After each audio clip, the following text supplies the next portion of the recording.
All right, this evening we're going to look at some objections that are raised. We could probably raise others besides these. We've got, I think, 10 altogether.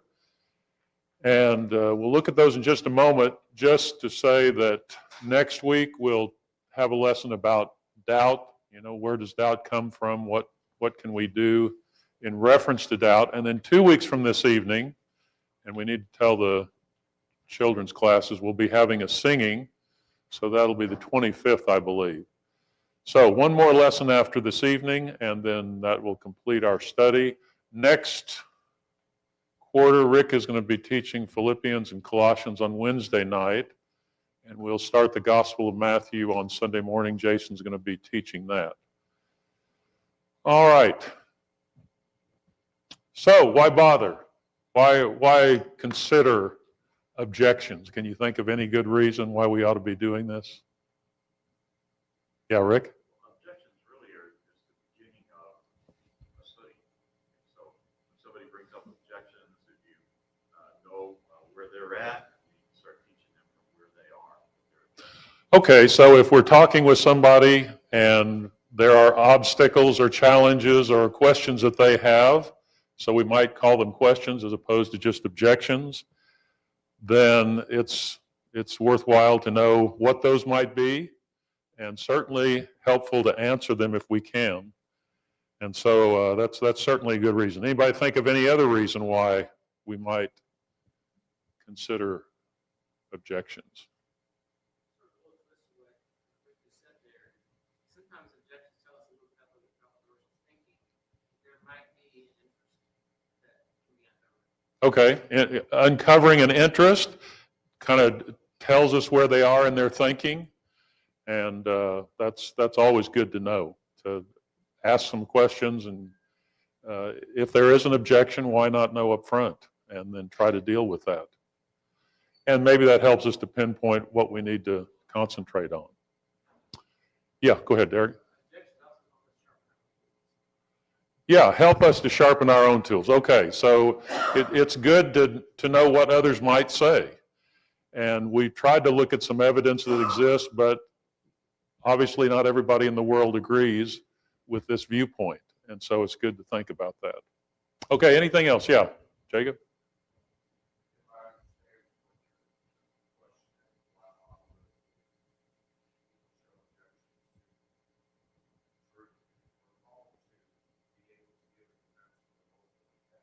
Yes, okay.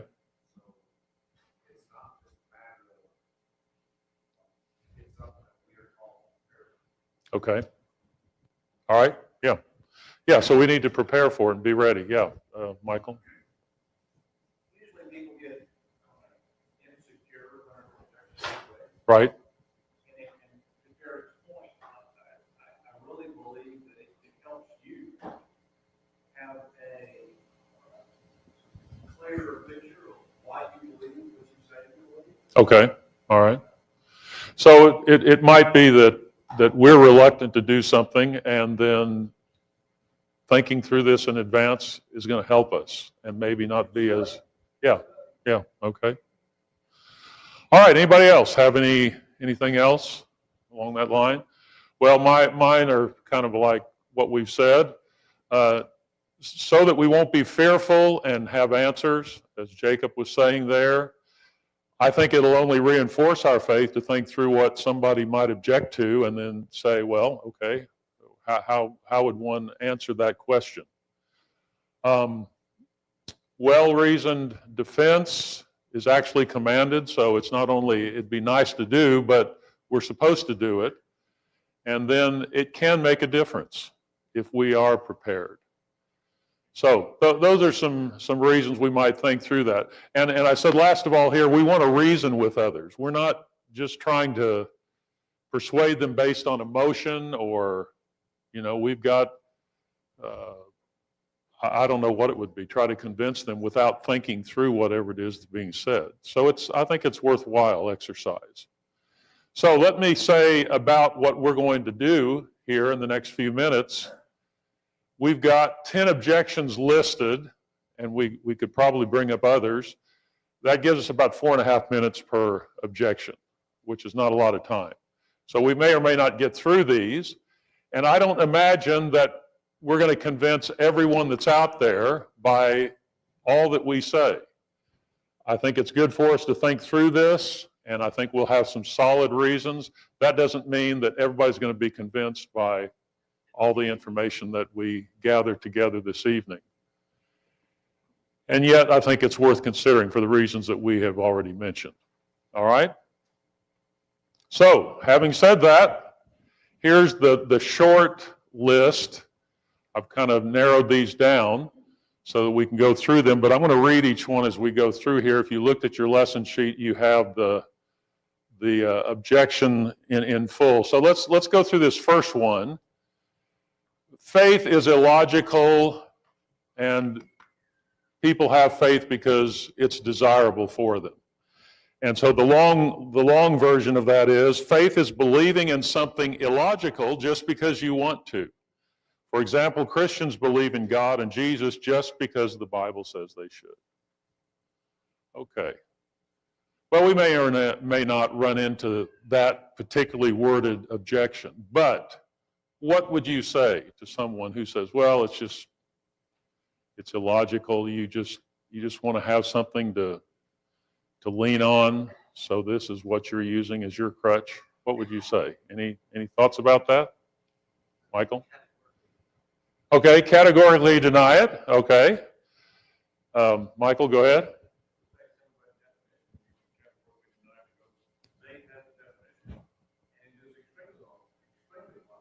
Okay. Okay. We're going to deal with logic. We're going to think this through. We're going to reason with someone. We have reasoned ourselves. In fact, a lot of what we have said, and we're repeating ourselves, is from this standpoint of thinking things through. So, again, just to talk about faith, it's one way of knowing. And so on one hand, you have faith that comes from evidence. And then, yes, there is sight. We talked about 2 Corinthians 5:7. We walk by faith and not by sight. But sight is something upon which we can rely in the sense that we use our senses. We see the world around us. We react and respond as a basis of that. But both of these are ways by which we act as a result. Both are logical. They use reasoning. And I would even say that both of those kind of borrow from the other, don't they? I mean, we see certain things, but in acting upon what we see and what we observe, do we ever use faith in that process? All the time, okay? All the time. In fact, I said here, both are based on evidence that we would observe, either directly or maybe indirectly, and both can change behavior. So there is a common thread to both faith or belief as we're determining it, defining it, and sight on the other hand. So having said that, faith is one way of knowing. As I say, maybe direct evidence. We experience something for ourselves. But what did John say at the end of his gospel about that direct and indirect evidence? What did he say when he said, I've written these signs so that you may believe, but what? What added benefit was there to what he had written? Those who have seen can believe, but what about those who haven't seen? They can examine the evidence that eyewitnesses left, and as a result of that, they can believe. Do we ever use this indirect evidence in life? I mean, in other areas? Yeah, every day. Give me an example. I think you're exactly right. Give me an example. Maybe you are a family that's trying to choose the right college for your children. Okay. And that's just a basic example of you're reading stories of people's experience going there. You go on campus and you experience classes. And Yeah. Okay. you see for yourself. So you're acting based on trust, Rick? Okay, so this may tell you too much about me, but Okay. so when you order something from Amazon, first thing I do is look at the responses. Okay. All right. So you're using other people's testimony to judge whatever this product is. I didn't see them do it. Okay? But I read enough of it, enough from the witnesses to think, okay, this may do what I want or whatever. Okay. Anybody ever fly on a plane? Why do you get on that plane and trust that you're going to get to where you're going? Did you meet the pilot? Did you interview him before you got on the flight and make sure that he's capable of doing what he does? No. Yeah, anything. Yeah, the plane. Have they maintained the plane? How do we know all that? Well, we don't know, do we? But we act on the basis of faith. How do you try a courtroom case? Do you go and reenact the crime? No. You present evidence by which decisions are made based upon that evidence. So on and on we could go, but we use those things in life, and I think I said here, well, we act on it repeatedly. It's not unique to religion. It isn't. And so having said all that, let's use our illustrations again and say, well, what's the evidence for faith? We've talked about the world that's out there, and we'll talk a little more about it in Objections 2 and 3. Order and design, but there's also evidence from within. Things that we experience ourselves, and we know we have in common with others. And so that evidence leads us to believe in God's existence. Based on evidence, not just based on whim, not based on something illogical. The Bible provides evidence that we've talked about, and we won't go and rehash all of that, but based upon that evidence, we believe that it is a communication from God. And the same could be said about Jesus as the Son of God. We have eyewitness accounts of what he did, and unless we're going to dismiss that as evidence, in which case we dismiss a whole lot of evidence in terms of historical accounts, then we have to consider it, and that leads to the evidence that Jesus is God's Son. Irrespective of what our desire is, or irrespective, of what our emotion might be. It has to do with the evidence that exists. And so this faith, like other faith, is based upon evidence. I think that's important to recognize. Comments or thoughts about that? Okay. So like I say, we can only spend a few moments with each of these, but let's go through the next one, which is the universe came into being on its own. All right, here's the longer version. Eons ago, unseen and unheard by intelligent mind, the universe in its primitive form came into existence. It is unscientific to believe in a supernatural creator, since there is no scientific or observable evidence for his existence. Okay, so these next couple of ones have to do with the origin of the universe. And I don't know about you, I'm not a scientist. I have to kind of sift through some of the popular type of reading to understand arguments. I didn't major in the sciences. I don't know those things real well. But what would you say about this? Can you think of any basic principle that might come into play here when we think about the universe coming into existence? Everything has to have a beginning, okay? Derek? That's the case. And why does it happen again? Okay, yeah. Have we seen other cases of that happening? Okay. Yeah, something from nothing. I mean, ultimately we go back to where did we come from? Where did the universe come from? Where did everything come from? And it either came from something or it came from nothing. However, coming from nothing has never happened. Can you think of an instance? That is, in fact, unscientific.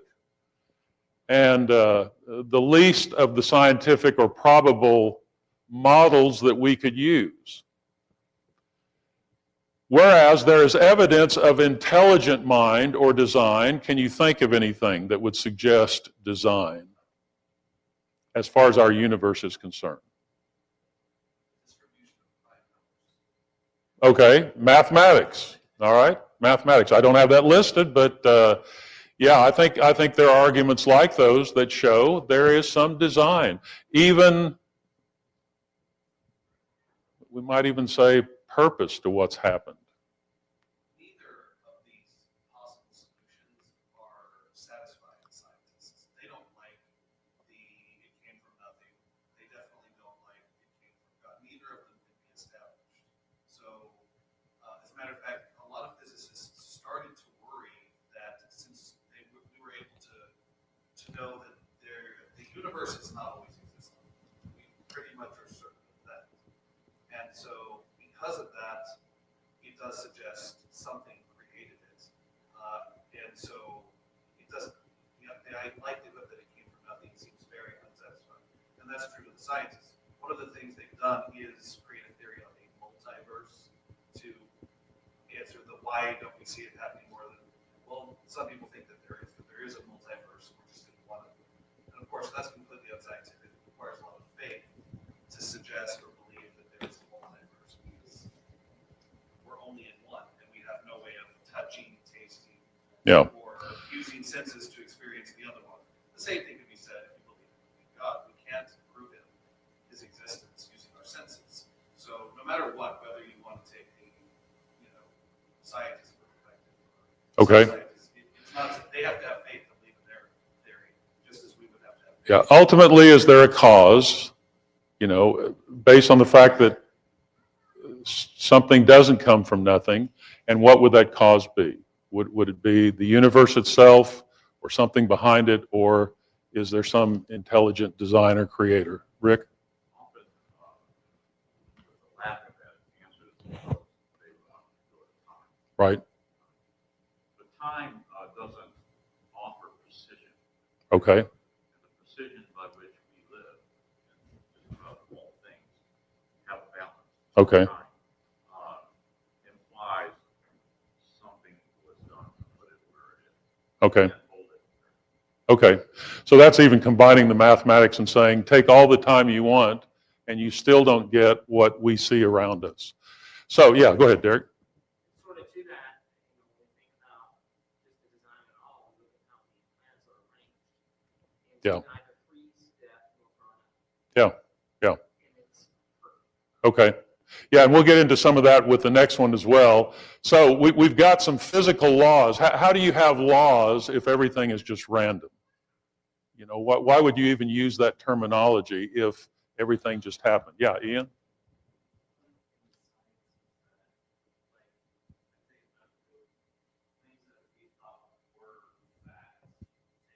Yeah.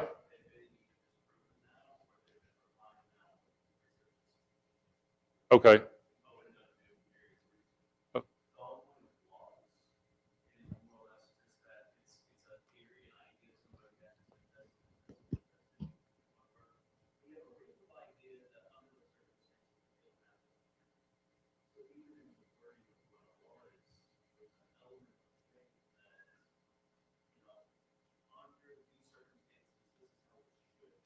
Okay.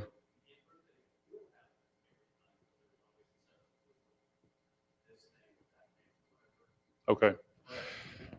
And there do seem to be laws that we can observe and that we live by and act by. Gravity is one of those, and one of many. And so even when we drill down to life itself, you've got this incredible organization that exists in many different ways, complexity, precisely tuned. I think that's kind of Derek's point about the planets, but you could take that almost in any level. You see that kind of organization and design that allows life to flourish. And then, where do these qualities come from? Why do we even think in those terms?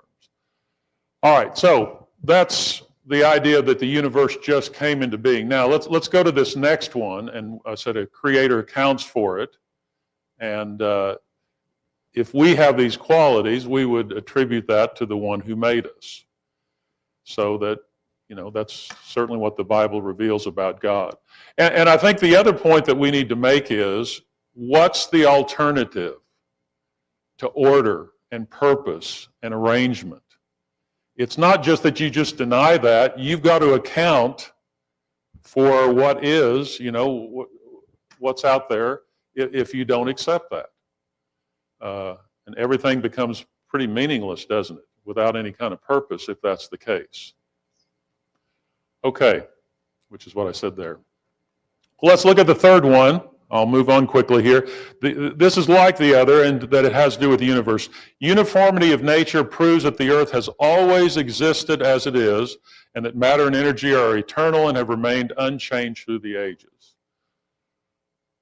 Now, I think David might have mentioned, scientists used to believe that the universe might be infinite, eternal. They don't anymore. Okay, and that's Ian's point about science. Science changes, doesn't it?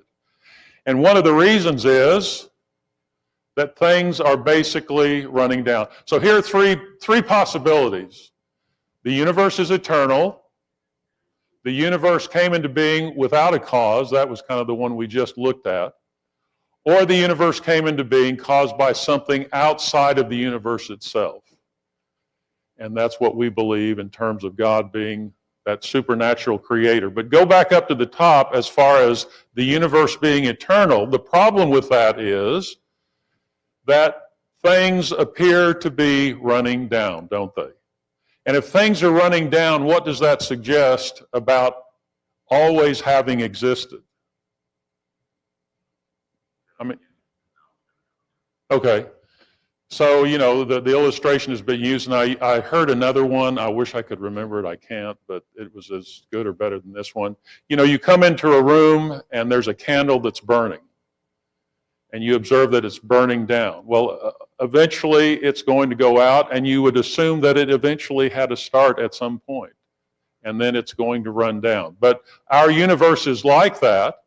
Yes, it's expanding, suggesting a beginning. But the stars are burning out, things are slowing down, cooling off, spreading apart. Moving from a beginning toward an end has not always been here. Okay. So that suggests that the universe is not eternal. And so if it's not eternal and it's not uncaused, the best suggestion is, based upon the evidence, that there is someone who made it. Well, let's look at the third one. The Bible is valuable but not inspired. And the lengthier description, the Bible is one of many good and valuable books, full of much of man's wisdom, but there is nothing special about it any more than any other book of philosophy. Does anyone say that about the Bible?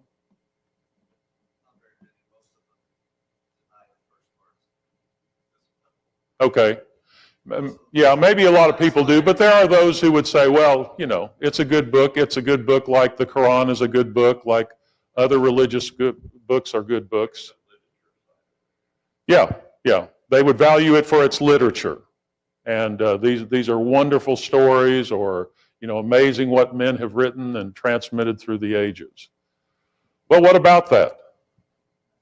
Yeah.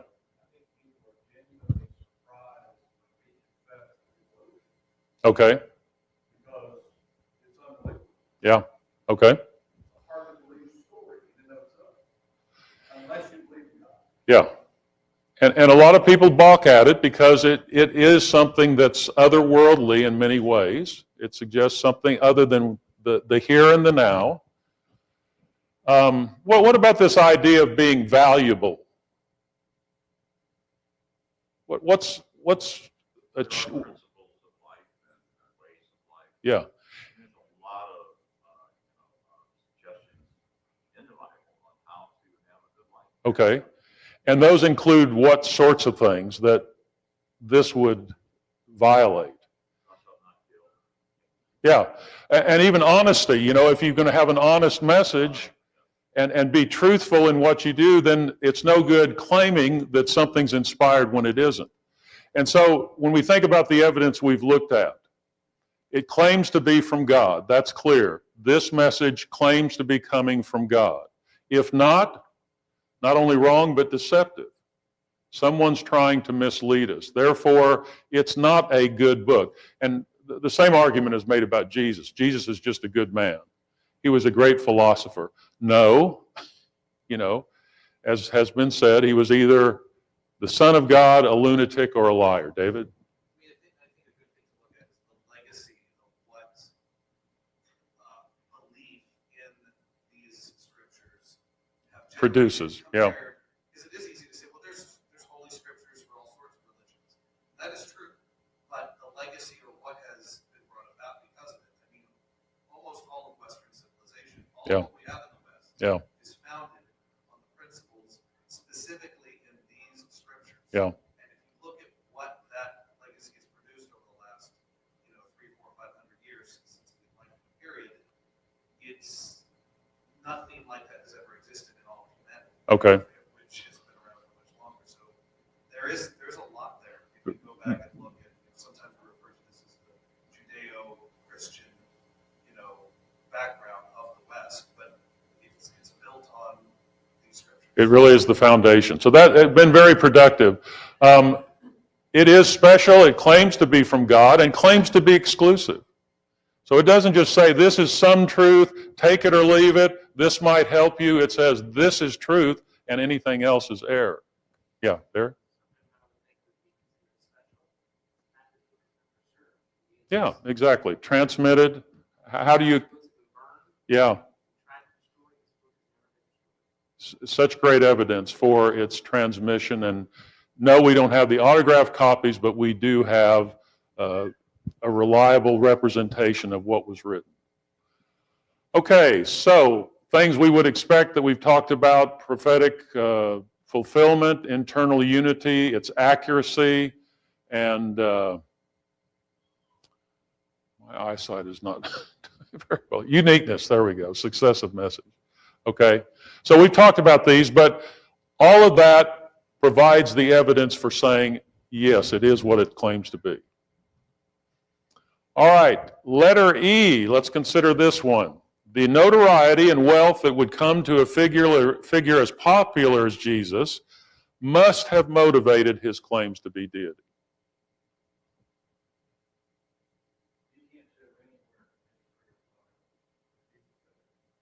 Where Jesus, okay, yeah.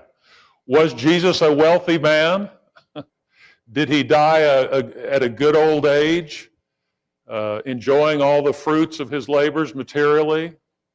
Everything but. And that's really the story of the gospel, isn't it? He didn't gain wealth. He was popular among some, but yeah, he had enemies as well. And his teaching discouraged certain ones from following him, even the wealthy, the rich young ruler, for instance. And he died a painful death at an early age. The gospel accounts are clear about that. And he could have renounced all of this had he wanted to, but he chose not to. And always his claims to deity were accompanied by evidence. What was the point that he would make? Either believe me because you've been with me and you know me, or believe me for what? What's John's gospel tell us about? The works. Yeah, the works. John 5, John 10. I think there's one other instance where he says, John 14 with his own disciples. You've been with me. Believe in me or believe me because of my works. All right. So this one really doesn't hold water, does it? Well, what about letter F? Why was Jesus rejected by his own people? Reading this way, why is it that the Jews of Jesus' time, who knew the Old Testament prophecies and witnessed Jesus' so-called miracles, rejected him so violently? If Jesus was so impressive, why did his own people put him, well, at least lead him toward death? Okay. He didn't fit their purpose? Okay. He was a disruptor. Yeah, he made some of them very, very upset, didn't he?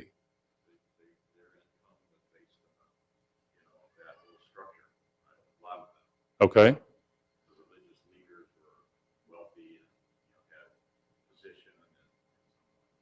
They had kind of a preconceived idea of what they thought things were going to be, yeah, and he didn't go along with that. Okay.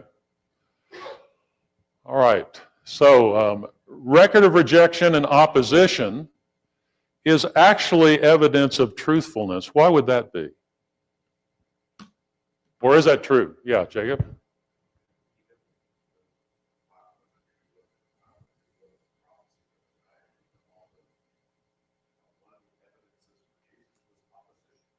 Yeah. Fulfilled that he would be opposed, and he was opposed. And if you were writing something to convince people of who you were, if it was just your own story that you were making up, would you leave that in there? Wouldn't you try to make it as impressive as you could? But the gospel writers didn't do that. They included all of that. Yes, Jesus was rejected. Yes, he was crucified. Never were his miracles questioned. Isn't that interesting? No man ever did what this man has done when they sent him out to arrest Jesus. And so, in other cases, what did they say when Jesus had cast out a demon? Did they deny that he'd cast out the demon? No, they said, you've done it how? Power of the devil. Okay? So I think it's telling, if we look at those historical accounts, that no one ever dismissed the validity of the miracles themselves. And think of his message, available to all. Yes, someone could reject it. Is that in keeping with what Jesus said? Yeah. Did he force anybody to believe in him? He didn't. That was the very nature of his message, was you can accept it or you can reject it. And there were many who rejected it. Just like he gives us the ability to accept or reject, and therefore voluntary. Yeah, go ahead.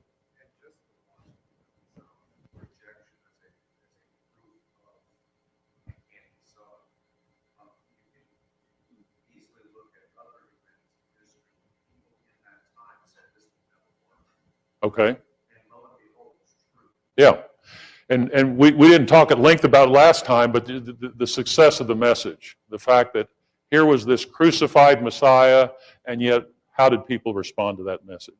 And that was the basis upon which the message was preached. Jesus has been put to death, but he's been raised from the dead. All right, letter G, which says Jesus fainted, then resuscitated in the tomb. We talked about this last week. So, I don't know that you're going to talk to someone who's a good friend and he says, oh, well, I just think Jesus fainted. And, he got up but if someone were to posit that, what would you say? What did we say last time?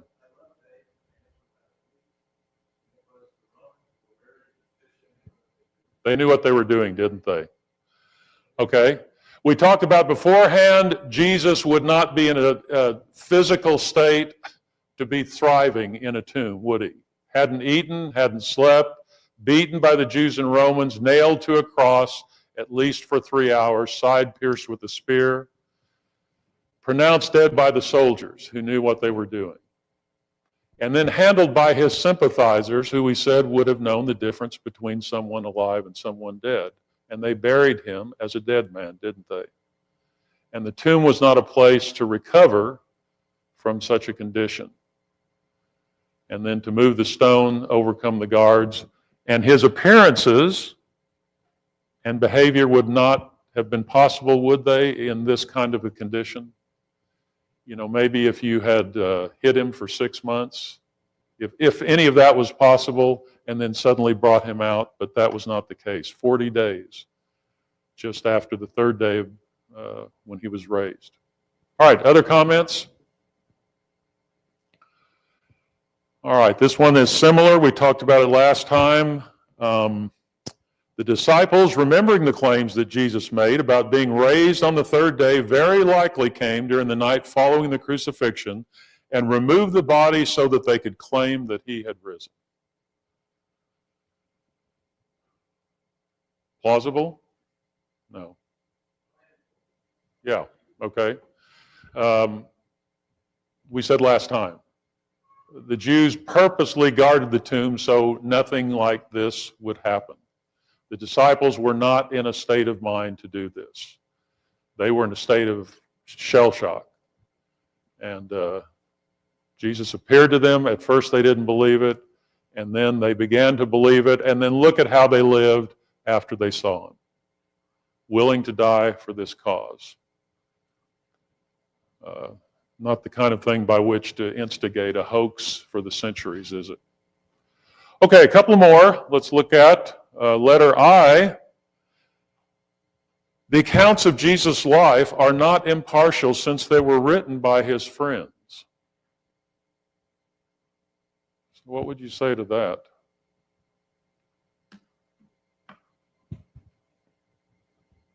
Sympathetic witnesses, yeah. Jacob and then Michael.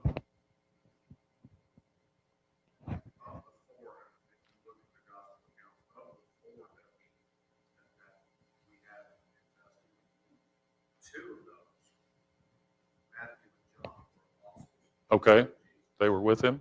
Mark and Luke wrote theirs. Luke, we know, he was at the very beginning of his gospel. Says, I've examined the evidence myself. Okay, So as far as it being impartial, I mean, because they were his friends, only two people were present throughout the entire ministry with him closely. okay, You know, but even at that, if you look at those four accounts that were put together, it's four people giving the same message. okay. Very good. So consistent, harmonious message, Rick There were and Michael. many other witnesses around. Right? So if the writing was not true, there would be many that would make it their life's work to try to disprove it. Yeah, why the absence of others contradicting what these eyewitnesses said? I mean, where is that evidence if that's the case? Michael, were you going to mention something? I know over the course of my life, things that I've done, trying to get 3 or 4 people to agree that one thing happened. Right? Right. Okay. You get 4 guys to write 4 different books and then overlap with factual data that is interlaced together until one complete story is inconsistent. Okay. And that reminds me of a point I didn't make last time, but someone has made the point. I think it's a good one. You know, were these accounts fabricated? Well, they could only be fabricated by collaborating with each other or independently. But the problem with each of those is they're too much alike to just be independent, and yet they've got too many differences to be a collaboration, and therefore they weren't fabricated. They were written by 4 different individuals. The Holy Spirit inspired these individuals to write them. And yet, you know, what would you think if you read the accounts of Jesus' death and crucifixion in all 4 Gospels, and they were exactly like one another, verse by verse? There was no variation whatsoever. Yeah, exactly. So, yeah. Okay, exactly right. And to 4 different audiences in a sense, weren't they? Okay, I've got to hasten here. We want to finish this off. Does not draw a desired conclusion. Well, yeah. Had they made up their minds before they, observed the evidence? No.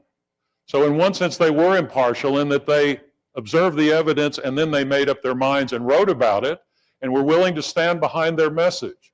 So they were convinced and they thought it was significant enough to tell others to believe it and to obey it. And, we can't discount testimony just because we don't like it. We don't like what it says. It's got to be considered. The opposition that's recorded, along with the disciples' doubts and less than exemplary behavior. Again, you've got records of them doubting the message initially, and yet becoming convinced of it, it transformed their lives. And I think that's what that last one says. All right, let's look at this last one here before we close. Which is, Christians are hypocritical, why bother? And here's the longer version. I see no reason to examine the claims of a religious group filled with so many hypocritical and evil people, and I reject their claims based on their conduct.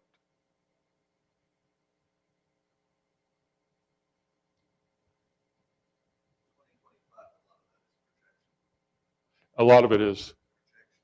Okay. There are hypocrites in any body of belief of any kind. Those hypocrites in the scientific community don't actually collect real data. There are hypocrites in schools that don't really care about the efforts it takes to educate children.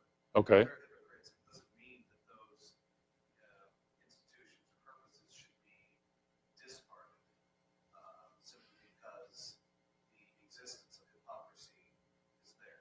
Yeah, if so, would you discard unbelief because of hypocrites? I mean, there's lots of hypocrites amongst them. Yeah, so what do we have to do?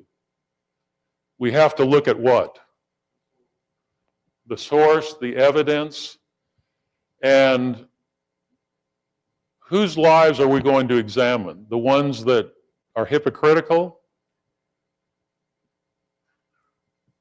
I mean, I'd start at the source and look at Jesus. Was Jesus hypocritical? He called out people for being hypocritical, but he said, I don't have any sin. And over again, somebody could have brought the charge against him. And of course, they crucified him because they thought he was blasphemous. But hypocrisy was not one of the charges. What about his disciples? Apostles. Were they flawless? No.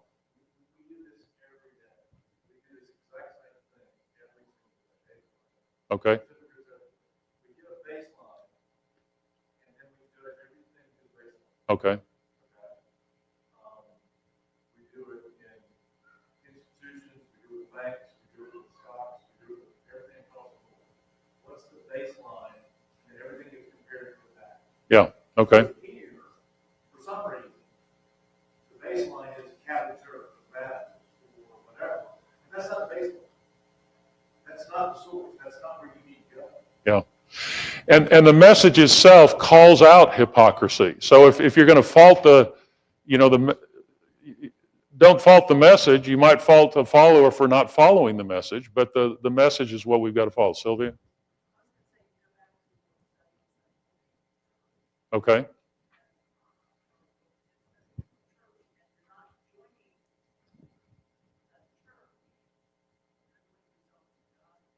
Okay. Okay. So it's a relationship, and as we say, the message calls upon us to be who we should be, not hypocritical in what we do. So, claims based on evidence, not the conduct of the group. We've made that point. Examine the evidence. Be open and minded enough to consider it. If based on believers, then what about non-believers? Are they hypocritical? Yeah, there's been plenty of that. Does that discount unbelief? Really not on its own. I mean, it might say something about the kind of message that person is following. But let's go to the source, to Jesus himself, and to the message that he and his apostles preached. All right. And then the behavior of those early followers. We'll stop there next time. Look at your lesson 12. We'll talk about doubt. What happens when we have doubt? How do we counteract that? Is there a way to counteract it? What do we do? What does God want us to do? We'll take a look at that.